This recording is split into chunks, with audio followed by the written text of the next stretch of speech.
queria compartilhar uma reflexão que eu não sei o que é mais assustador, né, nesse gráfico, se é a questão da falta de excelência, né, que são as médias lá embaixo, ou a falta de equidade, que são os desvios padrões. Quer dizer, se você olhar os limites ali, tirando os outliers, né, os pontos fora da curva, de cima e de baixo, o tamanho da amplitude de desempenho é enorme. Né? Isso é um reflexo, por isso que eu te perguntei se isso era por escola, né? Porque olhando isso ainda como média de cada escola é assustador. Né? Quer dizer, é um retrato da falta de excelência e equidade. Eu gosto de apresentar os gráficos dessa maneira, porque quando a gente trabalha na média, a gente esconde um monte de coisa. Sim. Né? E aí mostra isso. Tá todo mundo comemorando, as médias aumentam, mas o ranking, quem está na frente, quem caiu para o segundo, para o terceiro, não interessa quem está no segundo ou no terceiro, interessa quem está lá embaixo, que está no 5º ano, não aprendeu a ler ainda. É a história do eu comi 2 frangos e você nenhum, em média estamos bem alimentados. Né? Tem um outro ponto ainda na tua apresentação, que é as perguntas do PISA que você trouxe. E eu queria fazer, você pode mostrar ali de novo? Tem a primeira que você passou, e eu acho que é importante a gente, e aí até como um feedback de engenheiro, né? Essa primeira pergunta, distribuímos 120 cadernos entre 20 crianças da primeira série de uma escola. O número de cadernos que cada criança recebeu corresponde à porcentagem, a que porcentagem do total de cadernos? Isso não é matemática. Isso é português. Isso é 90% português, 10% matemática. A gente não consegue ensinar matemática, né, sem o português. Nesse sentido, eu fico parcialmente feliz em saber que a língua portuguesa tem merecido atenção prioritariamente, ou primeiro, antes de matemática. Porque sem a língua portuguesa fica impossível. Né? E aí eu coloco a minha primeira pergunta para você, que é, quer dizer, como é que a gente faz, assim, eu sei, já ouvi você comentando sobre isso, né, lá na CBN, sobre a questão da qualidade dos professores, né, da preparação, e quer dizer, quem são os professores que ingressam na docência? É um contingente grande. Quando a gente está falando de país, a gente precisa de muita gente sempre entrando. E aí a minha pergunta era como que a gente faz para atrair os mais bem preparados estudantes, né? E talvez até na prática, sendo mais pragmático hoje, como é que a gente faz para não atrair os mais mal preparados para a docência? Como a gente faz em qualquer seleção de empresa, um bom processo de seleção, né? Isso também é uma das coisas que já foi resolvida em Sobral há bastante tempo. Um estágio probatório, que se você errou no processo de seleção, você corrige em 3 anos, né? E um processo de seleção que leva em conta realmente o conhecimento do professor. Então, é preciso mexer nos processos de seleção para fazer com que a aferição do conhecimento do professor, tanto no que ele precisa ensinar, como na forma de ensinar, e quando for possível também até no comportamento da pessoa, com entrevistas, etc., que é como é feito em Sobral, isso precisa ser feito. Agora, antes de selecionar, ele precisa ser formado em algum lugar. E aí é que eu acho que nós temos o maior desafio, né? As universidades são grandes fortalezas, né?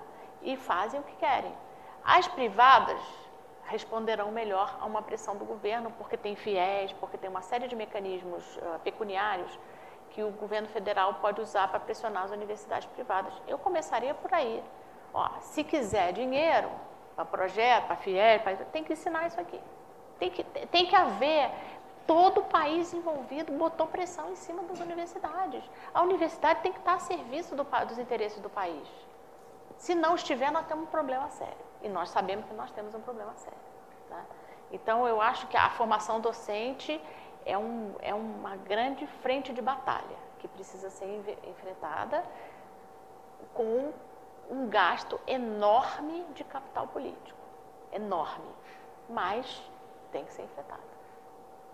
Bom, isso eu vou pedir licença, professor, para fazer a minha segunda pergunta, que é, na verdade, uma pergunta propaganda do nosso ciclo, né, de debate sobre a eficiência do Estado brasileiro, que eu queria lembrar que todos eles estão no hot site, né? Então, quem quiser assistir a esse ou aos outros pode encontrar no hot site. E eu queria fazer um retrospecto. A gente recebeu aqui o Gil Castelo Branco, do Contas Abertas, e ele, durante a fala dele, ele deixou claro que o problema de gestão das contas do Brasil, né, a gente tem um inimigo, que são os políticos, que fazem um mau uso, né, desses recursos. Quando a gente recebeu aqui o Paulo Tafner para falar sobre a reforma da Previdência, ele deixou bem claro que a gente tem um inimigo que é o corporativismo, né, e aquelas classes que mais se beneficiam, né, das regras atuais da Previdência.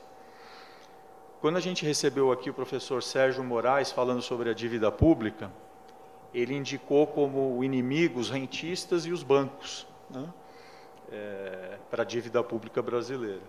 E aí, então, né, tem uma lista de perguntas aqui, mas a gente pode resumir em... Eu sei que a educação é uma resposta mais complexa, a gente dificilmente vai elencar né?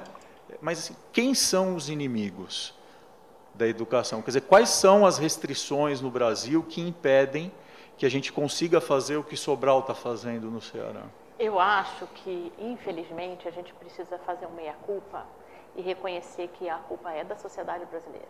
Tá? Nós não, foi o que eu falei antes, nós, por razões históricas, do contexto da América Latina, a gente aceita como natural, primeiro, que até a própria elite não domine os mesmos conteúdos, mesmo com complexidade, com esforço acadêmico e intelectual que fazem os alunos de elite de países desenvolvidos. Quer dizer, um vestibular, uma passagem para a universidade, para a universidade de excelência nos Estados Unidos, na Europa, é um processo completamente diferente do nosso aqui, né? Então, a nossa sociedade precisa falar, queremos um desafio acadêmico e intelectual para nós, elite, e para todos. Então, mas isso é amplo, né, Ilona?